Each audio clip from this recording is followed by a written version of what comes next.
So welcome back to the channel guys, this is Shubham Bajpai. आपकी बहुत सारी क्वेरीज आ रही थी कि सर अब जो है 2023 में अगर हम पुलिस में लगते हैं, पुलिस में भर्ती होते हैं तो हमें कितना वेतन मिलेगा। जी हाँ, सबसे ज़रूरी तो पैसे ही है कि भाई हम जिस लिए जॉब कर रहे हैं, जिस लिए रोज़गार में आ रहे हैं, तो हमें ये जानना भी ज़रूरी है कि हमें कितनी सैलरी जो है मिलेगी। तो उसकी बाकायदा एक पीडीएफ में लेकर आ चुका हूँ। पीडीएफ चूँकि थोड़ी पुरानी है लेकिन इसमें कुछ संशोधन कर दिया है according to the new data and new DNS allowances. तो इसको जो है आप टेलीग्राम से डाउनलोड कर सकते हैं, जिस पे मैं अपलोड कर दूंगा। मेरा टेलीग्राम चैनल है एसबी स्टूडियो के नाम से, जहां पर आप विजिट करके जो है इस पर जो है आप देख सकते हैं और इसको मैं अपलोड कर दूंगा। तो चलिए चलते हैं सैलरी वाली पीडीएफ पर और आपको बताते हैं। और लास्ट में जो है हम आपको जो है इसका वो भी दिखा देंगे कि आपको कितना जो है पे स्लिप भी हमने इंक्लूड कर दी है जो मेरी ही है, और कितना शुरू में सैलरी मिली थी और अब 5 साल बाद कितनी सैलरी मिलेगी, प्रान क्या होता है और 70-80-90% का फॉर्मूला क्या है, कैसे काम करेगा, ये सारी चीज़ों को हम डिस्कस कर लेंगे। ठीक है, तो पहली सैलरी नव आरक्षकों को कितनी मिलेगी। तो यहाँ पर जो है आपका बेसिक पे है 19,500 रुपये। 19,500 रुपये जो है आपका बेसिक पे है। उसके ऊपर अभी जो है रिसेंटली घोषणा हुई है वो 42% आपका डीए हो चुका है। तो चूंकि अब आप जो ज्वाइन कर रहे हैं इस समय में कर रहे हैं, तो इस समय जो डीए का रेट चल रहा है, जो हमारा महंगाई भत्ता होता है, वो 42% पर पहुंच गया है और 8,190 42% के हिसाब से आपका डीए बनेगा। अदर अलाउंसेस की अगर हम बात करें तो 1,080 रुपये मिलता है, जिसमें वर्दी भत्ता, वाहन भत्ता और अन्य प्रकार के भत्ते शामिल होते हैं। वो लगभग 1,080 रुपये मिलता है। एचआरए नहीं मिलता है जब तक आप ट्रेनिंग कंप्लीट नहीं कर लेते हैं, क्योंकि जब आप ट्रेनिंग पे जाएंगे और ट्रेनिंग सेंटर में रहेंगे तो फिर काय का एचआरए, काय का मकान किराया भत्ता। तो जब आप ट्रेनिंग कंप्लीट करके आ जाएंगे, थानों में पोस्टिंग हो जाएगी या पुलिस लाइन में पोस्टिंग हो जाएगी, काय के बाद ट्रेनिंग होने के बाद, ज्वाइनिंग करने के बाद जब आप ट्रेनिंग कर लेंगे उसके बाद जो है आप एचआरए के लिए जो है आप एलिजिबल हो जाते हैं। उसके बाद हम डिडक्शंस की बात करें तो आपका एनपीएस, जीआईएस और प्रोफेशनल टैक्स जो होते हैं उसमें डिडक्शन होता है। उसके लिए आपका जैसे 10% डिडक्शन होता है, और इसमें आपके डिडक्शंस में केवल 10% होता है डिडक्शन आपका ग्रॉस सैलरी का।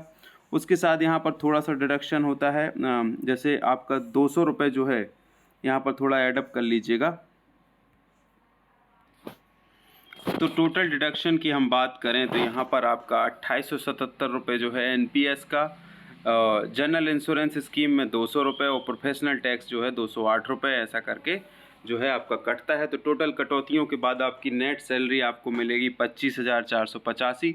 लेकिन सरकार का नया नियम है कि प्रोविजनल पीरियड में होने की वजह से आपको पहले, दूसरे और तीसरे वर्ष जो है आपको 70, 80 और 90% जो है वेतन दिया जाएगा। तो पहली सैलरी आपकी बनती है 25,485 रुपये और उसका इन हैंड सैलरी मिलेगी आपको 70% यानी 17,839 रुपये।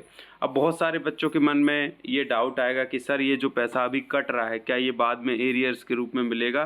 तो जी नहीं, ये पैसा आपको कभी नहीं मिलेगा, किसी भी रूप में नहीं मिलेगा, किसी भी एरियर्स के रूप में नहीं मिलेगा। प्रोविजनल पीरियड मतलब पर्यवेक्षक अवधि की यह व्यवस्था बनाई गई है कि आप अगर शुरू के 3 वर्षों में अगर नौकरी छोड़ के जाते हैं तो उसमें विभाग का जो है क्या कहते हैं नुकसान होता है, इसलिए 3 वर्ष की पर्यवेक्षक अवधि पूर्ण करने के बाद ही जो है आपको जो है ये पूर्ण वेतन मिलेगा। ठीक है, तो इसका वेतन जो है आपको 3 साल, पहले वर्ष में 70% में कितना मिलेगा, 17,839। फिर जैसे ही आप दूसरे वर्ष में प्रवेश करेंगे तो 80%, तीसरे वर्ष में प्रवेश करेंगे तो 90%, तो चौथे वर्ष में प्रवेश करते ही आपको 100% सैलरी मिलने लगेगी।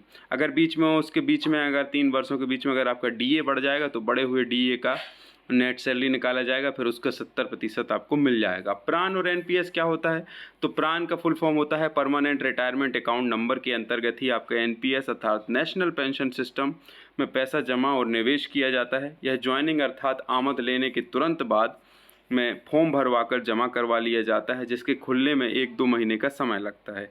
इसलिए पहली और दूसरी सैलरी आपकी जो है लेट आती है। इस प्रक्रिया हेतु पैन कार्ड नंबर और एमपी पुलिस में बैंक अकाउंट यानी एमपी में, मध्य प्रदेश में आपका बैंक अकाउंट नंबर होना ज़रूरी है। यह कार्य आसानी से हो जाता है अगर ये चीज़ें आपके पास उपलब्ध हों। तो आपका बैंक अकाउंट नंबर होना चाहिए और आपका पैन कार्ड नंबर होना चाहिए, तो आप आसानी से खाता खुलवा सकते हैं।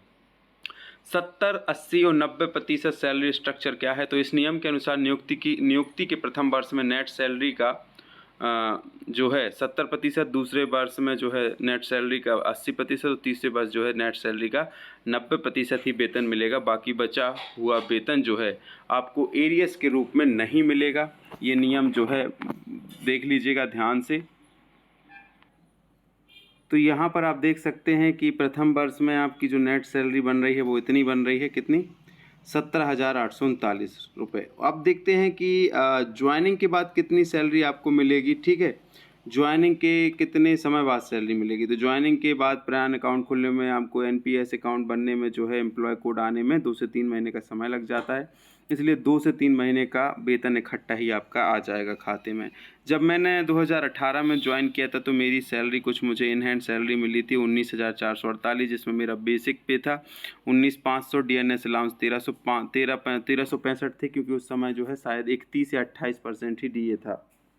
उसके बाद अदर अलाउंसेस 1,078 रुपये मिले थे, और अपनी कटौतियाँ हुई थी, जिसमें प्रोफेशनल टैक्स 208 रुपये, जीआईएस 200 रुपये और एनपीएस जो है 2,087 रुपये कट गया था। उसके बाद नेट सैलरी जो मिली थी 19,448 मिली थी। अगर मैं बात करूं कि मेरी रिसेंटली सैलरी स्लिप की बात करूं तो जून 2023 में मुझे बेसिक पे मिल रहा है 22,600, डीए मिला है ये 31%, मतलब ये 38% के हिसाब से मिला है 8,588, एचआरए मिलता है 1,058, अदर अलाउंसेस मिलते हैं 1,053, ग्रॉस सैलरी हो गई 33,299, और प्रोफेशनल टैक्स कट गया 208 रुपये, जीआईएस कट गया 200 रुपये, और अपना जो है एनपीएस कट गया 31,119 रुपये। 3527 रुपये की कटौतियों के बाद इन हैंड सैलरी मिलती है 29,772 रुपये। जैसे ही ये 42% एप्लीकेबल हो जाएगा तो ये सैलरी जो है और बढ़ जाएगी। अगर ये पीडीएफ आप चाहते हैं तो आप हमारे टेलीग्राम चैनल से जुड़ जाइएगा, वहाँ पर हम ये पीडीएफ को आपको पूर्ण संशोधन करके जो है दे देंगे, वहाँ से आप प्राप्त कर सकते हैं। और ये वीडियो अच्छा लगा हो तो वीडियो को लाइक, शेयर, कमेंट, सब्सक्राइब करें। साथ ही इस वीडियो के कमेंट सेक्शन में हमें बताएं कि आप किन टॉपिक पर वीडियो चाहते हैं, एमपी पुलिस कांस्टेबल से जुड़ी कौन सी इन्फॉर्मेशन चाहते हैं, जिसके बारे में आपको डाउट है, तो वो चीज़ें भी आप हमसे शेयर कर सकते हैं। कोई भी डाउट हो उसका टेक्निकली और विथ एविडेंस, विथ फैक्ट हम आपको जो है जवाब देने का प्रयास करेंगे। और ये सैलरी जो है, जब आप इस सैलरी का वीडियो इसलिए देना ज़रूरी था क्योंकि मेन जो है बात होती है पैसे पे। कई लोग गरीब हैं, कई लोग मध्यम वर्गीय हैं, कई के घर की आर्थिक स्थिति ठीक नहीं है। तो आप ये जो मेहनत कर रहे हैं, आपको मोटिवेशन मिले कि ये वेतन आपका है जब आप ज्वाइनिंग कर लेंगे। ज्वाइनिंग तब होगी जब आप अच्छे से मेहनत करके जो है अपना सिलेक्शन ले लेंगे। तो पढ़ाई करते रहो, लगे रहो, आज नहीं तो कल, कल नहीं तो परसों, 1 साल, 2 साल, 3 साल बाद जब पूरा वेतन मिलेगा तो उसका प्रभाव दिखेगा। आप एक आर्थिक उन्नति करेंगे, आपका परिवार जो है नई ऊंचाइयों को छुएगा, और धीरे धीरे जो है आप तरक्की की ओर बढ़ेंगे। वीडियो अच्छा लगा हो तो लाइक, शेयर, कमेंट, सब्सक्राइब जरूर करिएगा। जय हिंद, जय भारत।